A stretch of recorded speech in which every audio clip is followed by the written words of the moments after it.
Buenas tardes. En este video voy a tratar de explicarles de la manera más sencilla y puntual en qué consiste la voz pasiva. Entonces, para realizar la página 67 del manual y también la 68, porque son temas relacionados, necesitamos saber de qué se trata la voz pasiva. ¿De acuerdo? Entonces, por eso les tengo esta breve presentación donde voy a intentar explicar el tema lo mejor que se pueda. Ahora, antes de poder comprender qué es la voz pasiva, tenemos que saber cuál es la voz activa o qué es la voz activa. Entonces, dice ahí, cuando el sujeto de un enunciado lleva a cabo la acción de un verbo, entonces se trata de un enunciado en voz activa. Entonces, cuando ustedes escuchan o leen esa definición que les acabo de leer, pues eso suena como cualquier otro enunciado, como la mayoría de los enunciados que escuchamos todo el tiempo. Y les pongo un ejemplo.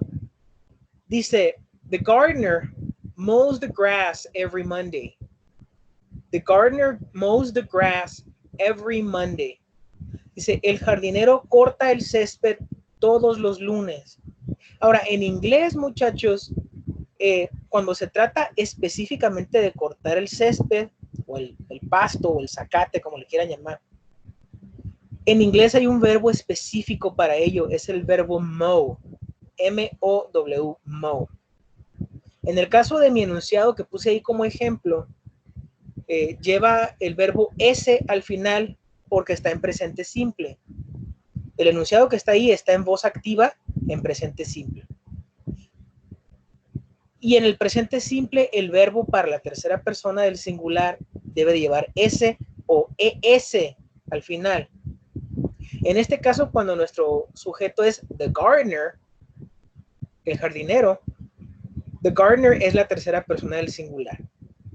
Entonces, el jardinero viene siendo él, the gardener. Por lo tanto, el verbo debe de llevar S, y esa es la explicación de por qué lleva S, mow.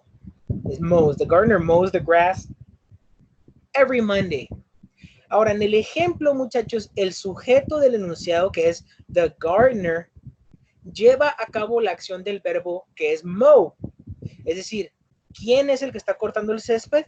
El jardinero. El jardinero activamente está realizando la acción de cortar el césped. Entonces, la voz activa es cuando el sujeto activamente lleva a cabo una acción. Es decir, el sujeto tiene que hacer algo. Se trata de hacer.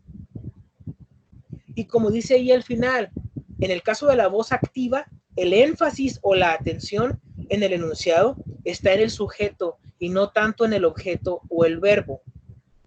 Ahora, si se preguntan ustedes, ¿y ahí cuál es el objeto? Bueno, el sujeto es the gardener, el verbo es mow, cortar, y el objeto, the grass, el césped. Ese es el objeto. ¿Sí? Entonces, esto es la voz activa. Yo primero quería distinguir la voz activa de la voz pasiva. Ahora sí, ¿qué es la voz pasiva? Dice, la voz pasiva se usa cuando no sabemos quién lleva a cabo la acción del verbo. Es decir, desconocemos quién realiza la acción. No sabemos quién lleva a cabo la acción o no importa quién la lleva a cabo. No importa. No es la información más importante del enunciado. A diferencia de la voz activa, en la voz pasiva el énfasis está en el sujeto, quien no lleva a cabo la acción del verbo, sino que la recibe pasivamente. En la voz pasiva, muchachos, por eso se llama voz pasiva, porque el sujeto es pasivo, el sujeto no lleva a cabo la acción, el sujeto recibe la acción o sufre la acción pasivamente. Dice ahí, en la voz pasiva, quien lleva a cabo la acción del verbo se le llama agente. Ya cuando usamos voz pasiva, tenemos un sujeto, tenemos un verbo y puede o no puede haber agente. El agente viene a ser quien lleva a cabo la acción y el sujeto es quien la sufre o la recibe pasivamente.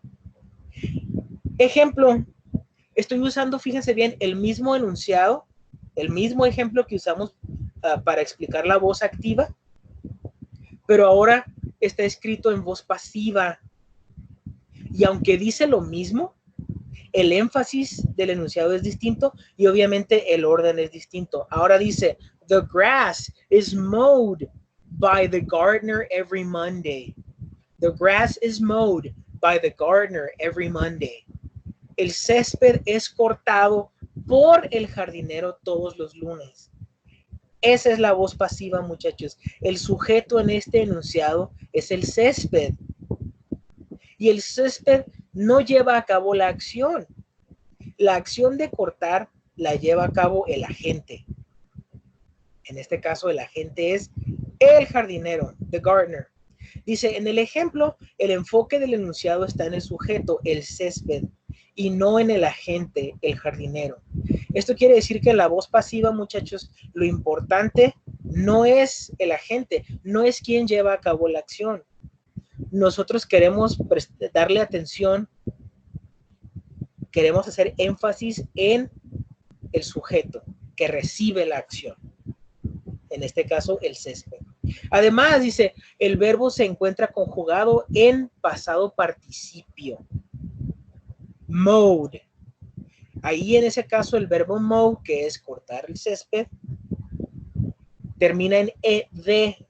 Está conjugado en pasado participio porque para la voz pasiva se requiere que el verbo esté en pasado participio.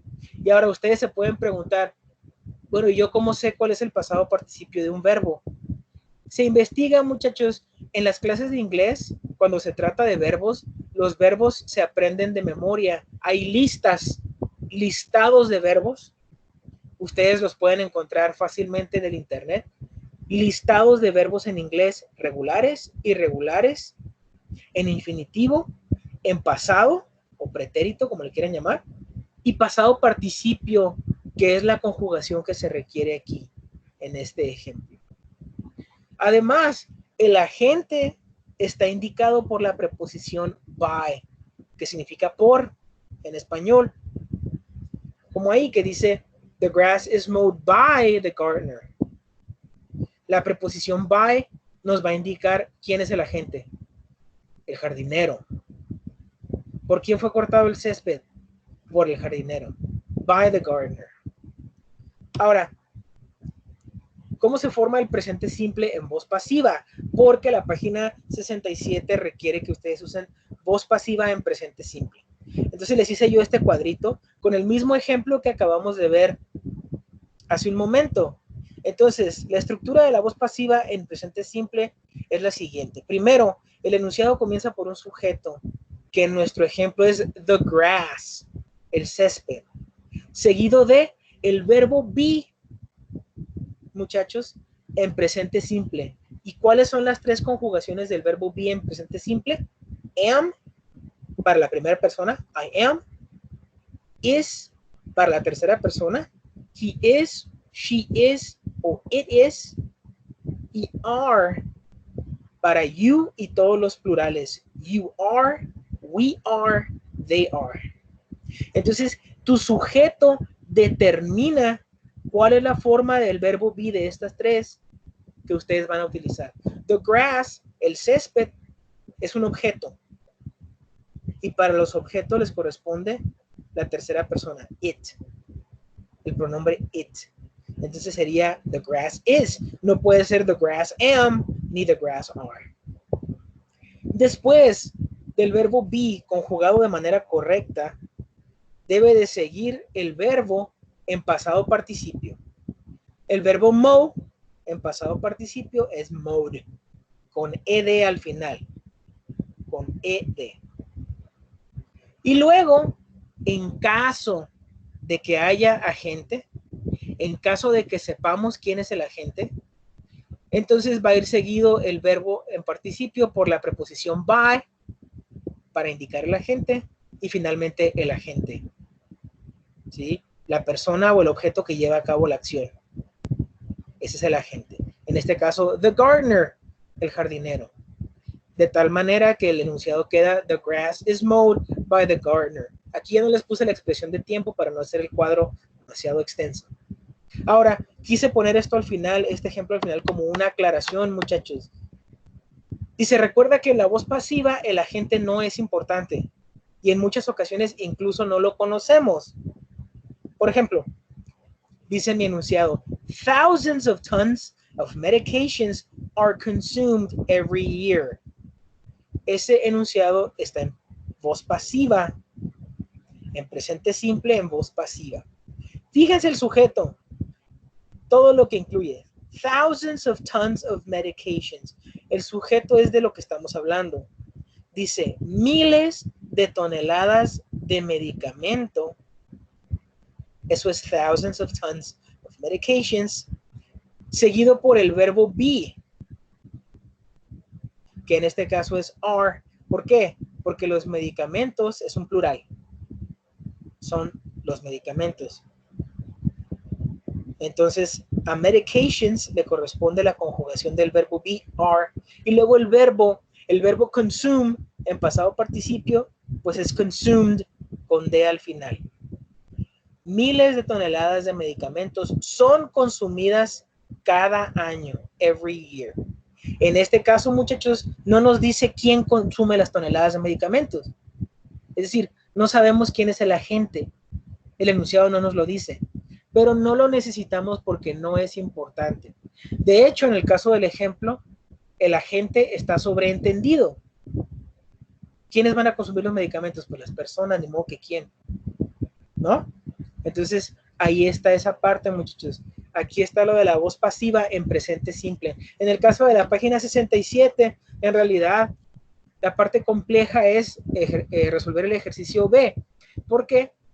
El ejercicio A nada más es de que ustedes encierren cada uno de los 8 verbos que están ahí en la culebrita de letras.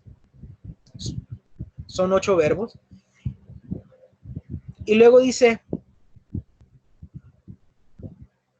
ejercicio B, utiliza 6 verbos del ejercicio A, o sea, 6 de los 8 verbos, en forma correcta para completar estos enunciados, en forma correcta. Esa parte es muy importante porque no quiere decir que nada más los van a escribir como están ahí. Por supuesto que no. Lo que ustedes tienen ahí son 6 enunciados, bueno, 7, pero uno ya está resuelto, que están obviamente en voz pasiva. Dice la instrucción, add is or are as necessary. Pues sí, por supuesto, dice, agrégale el verbo is o el verbo are según sea necesario. Y dice el ejemplo, number 1, aspirin is sold in various different presentations. Dice, la aspirina es vendida, eso es lo que dice en el espacio en blanco, en varias diferentes presentaciones.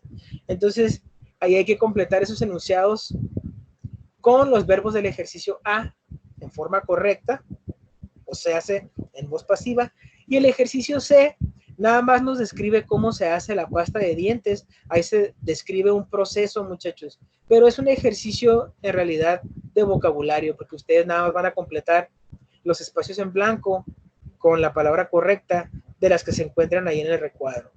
Entonces, ahí está esa parte, muchachos, de la voz pasiva en presente simple. Y esta explicación también les va a servir en parte para resolver lo de la página 68 de la voz pasiva, pero ahora en pasado simple, donde lo único que cambia es el verbo be. El verbo be ya no se va a poner en presente simple, ya no va a ser am, is o are, sino se va a poner en pasado simple, que va a ser el verbo be en pasado simple, nada más puede ser was o were. Bien, pero eso ya lo podremos explicar mañana o más adelante. Bien, entonces, muchachos, antes de que se prolongue más esta explicación, hasta aquí le voy a dejar.